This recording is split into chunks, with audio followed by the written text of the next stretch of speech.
इस कहानी की शुरुआत में हमें बताया जाता है कि अमेरिकन गवर्नमेंट ने जानवरों के डीएनए एक्सपेरिमेंट को एनिमल किलिंग बताकर रोक लगा दिया है।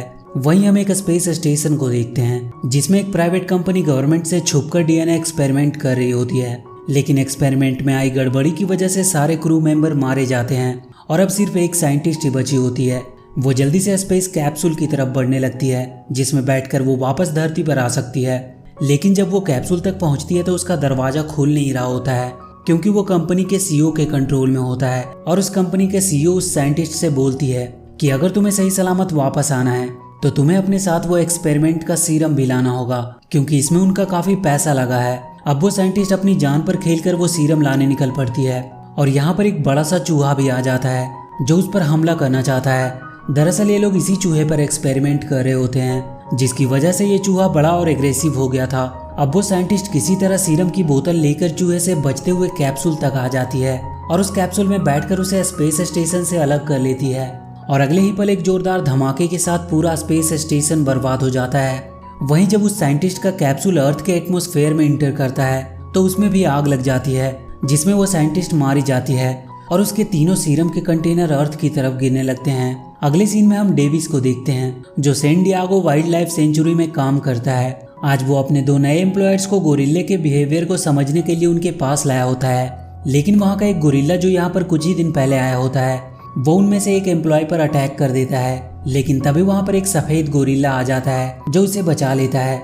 इस सफेद गोरिल्ला का नाम जॉर्ज होता है। जॉर्ज वहाँ के बाकी गोरिल्लों के मुकाबले काफी समझदार होता है और वो डेविस से इशारों में बातें भी करता है और वो डेविस को अपना एक अच्छा दोस्त भी मानता है। अगले सीन में हम डीएनए सीरम को देखते हैं जो साइंटिस्ट के कैप्सूल के क्रैश होने के बाद तेजी से धरती की तरफ बढ़ रहे होते हैं। एक सीरम नदी में गिरता है जिससे एक मगरमच्छ इन्फेक्ट हो जाता है। वहीं दूसरा सीरम एक जंगल में गिरता है जो एक भेड़िए को इन्फेक्ट कर देता है और तीसरा सीरम डेविस के टेरिटरी में गिरता है जो जॉर्ज को इन्फेक्ट कर देता है। अब अगले दिन डेविस को पता चलता है कि जॉर्ज ने आज एक भालू को मार दिया है तो वो जॉर्ज से मिलने के लिए उसके पास जाता है क्योंकि इससे पहले कभी जॉर्ज ने किसी जानवर को नहीं मारा होता है। जब डेविस जॉर्ज के पास पहुंचता है तो वो ये देखकर पूरी तरह से हैरान हो जाता है कि सिर्फ एक ही रात में जॉर्ज दुगुना बड़ा हो गया था और अब वो पहले से कहीं ज्यादा अग्रेसिव भी लग रहा था। यहाँ पर डेविस को सीरम का बॉक्स भी मिलता है जिसे वो अपने पास रख लेता है। वहीं दूसरी तरफ हम एवरग्रीन कंपनी के सीईओ क्लेयर को देखते हैं। ये वही कंपनी होती है जो स्पेस में डीएनए एक्सपेरिमेंट कर रही होती है। क्लेयर को अब पता चल गया होता है कि साइंटिस्ट के कैप्सूल क्रैश होने के बाद तीनों सीरम के बॉक्स 3 अलग अलग जगहों पर गिरे हैं और इसीलिए वो अपने प्राइवेट मिलिट्री को उन्हें ढूंढने के लिए भेजती है क्योंकि इन सीरम्स को बनाने में उस कंपनी के अरबों डॉलर खर्च हुए थे। अगले सीन में हम केट को देखते हैं जो कभी उसी कंपनी में काम किया करती थी। वो टीवी पर आ रही न्यूज में देखती है जिसमें बताया जा रहा होता है कि कल रात आसमान से एक उल्का पिंड गिरा और आज एक गोरिल्ला बहुत एग्रेसिव हो गया और वो अपने साइज से काफी बड़ा हो गया है। ये देखकर केट समझ जाती है कि इसमें उसी कंपनी का हाथ है और वो जल्दी से वहां से निकल जाती है। दूसरी तरफ हम डेविस को देखते हैं जो जॉर्ज के लगातार बढ़ रहे साइज और उसके अग्रेसिव बिहेवियर से परेशान होता है। तभी वहां पर केट आती है जो डेविस को समझाती है कि ये सब एवरग्रीन कंपनी की वजह से हो रहा है। वो डेविस को बताती है कि वो कंपनी जानवरों के डीएनए के साथ छेड़छाड़ करके एक नए डीएनए बनाने पर एक्सपेरिमेंट कर रही थी और जॉर्ज का ये हाल उसी डीएनए सीरम की वजह से हुआ है। तभी जॉर्ज बहुत ज्यादा एग्रेसिव हो जाता है और वो पिंजरे का दरवाजा तोड़कर भागने लगता है और चारों तरफ शहर में तबाही मचाने लगता है। लेकिन किसी तरह डेविस जॉर्ज को कंट्रोल करता है पर तभी वहां पर मिलिट्री के लोग आ जाते हैं जो जॉर्ज को बेहोश करके उसे अपने साथ ले जाते हैं। वहीं दूसरी तरफ हम क्लेयर के प्राइवेट मिलिट्री को देखते हैं जो जंगल में सीरम को ढूंढ रहे होते हैं। तभी वहां पर वो भेड़िया आ जाता है जो सीरम के संपर्क में आने की वजह से इन्फेक्टेड हो गया था और इस समय वो बहुत विशाल जानवर बन गया होता है और साथ ही वो बहुत एग्रेसिव भी होता है जो एक एक करके क्लेयर के सभी लोगों को मार देता है। इधर डेविस और केट को पुलिस गिरफ्तार करके जॉर्ज के साथ शहर से बाहर ले जा रहे थे क्योंकि गवर्नमेंट को शक होता है कि जॉर्ज के इस हालत के पीछे इन्हीं दोनों का हाथ है। यहाँ पर केट ऑफिसर से कहती है कि तुम जॉर्ज को प्लेन से नहीं ले जा सकते क्योंकि जॉर्ज बहुत तेजी से बढ़ रहा है और वो कभी भी बेहोशी से जाग सकता है और वो पूरे प्लेन को तबाह कर सकता है। लेकिन अफसर केट की बात नहीं मानता क्योंकि उसे पूरा विश्वास होता है कि वो बेहोशी के इंजेक्शन लगने की वजह से 12 घंटे तक तो बेहोश रहेगा ही। इसके बाद हम क्लेयर को देखते हैं जो अपने पार्टनर को समझा रही होती है कि उन्होंने जो डीएनए सीरम बनाया था जिसमें उन्होंने कुछ ऐसे जीन मिलाए थे जिसकी वजह से उस सीरम से इन्फेक्टेड जानवर लो फ्रिक्वेंसी की रेडियो तरंगों की तरफ खींचे चले आएंगे और इसीलिए वो लो फ्रिक्वेंसी की मदद से उन्हें अपने पास बुला सकते हैं और उन्हें बेहोश करके उनके ब्लड से सीरम हासिल कर सकते हैं। इसके बाद क्लेयर लो फ्रिक्वेंसी की साउंड को रिलीज कर देती है। वहीं दूसरी तरफ हम उस विशालकाय भेड़िए को देखते हैं जो शहर के चारों तरफ तबाही मचा रहा होता है। लेकिन जब वो लो फ्रिक्वेंसी रेडियो सिग्नल को सुनता है तो वो उसकी तरफ बढ़ने लगता है। और इधर हम नदी में एक बड़े से क्रोकोडाइल को देखते हैं जो सीरम के गिरने की वजह से इन्फेक्टेड हो गया था और वो भी एक खतरनाक क्रोकोडाइल में बदल चुका था। वो भी सिग्नल टावर की तरफ बढ़ने लगता है। इसके बाद हम जॉर्ज को देखते हैं जो अब तक बेहोश होता है, लेकिन जैसे ही वो रेडियो सिग्नल को सुनता है तो उसे होश आने लगता है और उसके बाद वो प्लेन में तबाही मचाना शुरू कर देता है। और इसी दौरान जब एक सोल्जर जॉर्ज को रोकने के लिए उस पर फायर करता है तो वो मिस हो जाता है और वो गोली प्लेन में रखे डायनामाइट पर लगती है, जिससे प्लेन में एक जोरदार धमाका होता है और उस प्लेन का एक हिस्सा पूरी तरह से टूट जाता है। इधर डेविस बहुत मुश्किल से FBI एजेंट और केट को लेकर शिप से बाहर निकलता है, लेकिन जॉर्ज प्लेन में ही फंसा रह जाता है और अगले ही पल वो प्लेन एक जोरदार धमाके के साथ क्रैश हो जाती है। ये देखकर डेविस बहुत दुखी होता है क्योंकि उसे लगता है कि जॉर्ज भी मारा गया। लेकिन जब वो क्रैश हुई प्लेन के पास जाता है तो वहाँ पर कहीं भी उसे जॉर्ज की डेड बॉडी नहीं मिलती है। ये देखकर डेविस समझ जाता है कि जॉर्ज अभी जिंदा है और अगले सीन में हम FBI को देखते हैं जिसे अब एवरग्रीन कंपनी पर शक होता है और इसीलिए वो उस कंपनी की इन्वेस्टिगेशन के लिए आए होते हैं। ये देखकर क्लेयर और उसका पार्टनर पूरी तरह से डर जाते हैं क्योंकि अगर FBI ने उनके सर्वर को चेक किया तो उन्हें पता चल जाएगा कि ये कंपनी गवर्नमेंट से छुपकर DNA एक्सपेरिमेंट कर रही है। वहीं डेविस अब केट से नाराज होता है क्योंकि उसे पता चल गया होता है कि जॉर्ज की इस हालत के पीछे केट का भी हाथ है, क्योंकि वो उस कंपनी में हेड साइंटिस्ट के रूप में काम करती थी। डेविस केट को बताता है कि जब जॉर्ज छोटा था तो वो उसे अफ्रीका के जंगलों में मिला था जहाँ पर शिकारी उसकी आंखों के सामने उसकी मॉम को काट रहे थे और वो डरा हुआ एक गाड़ी के पीछे छुपा था और वहीं से उसने उसे रेस्क्यू किया था और आज उसकी वजह से उसका ये हाल है।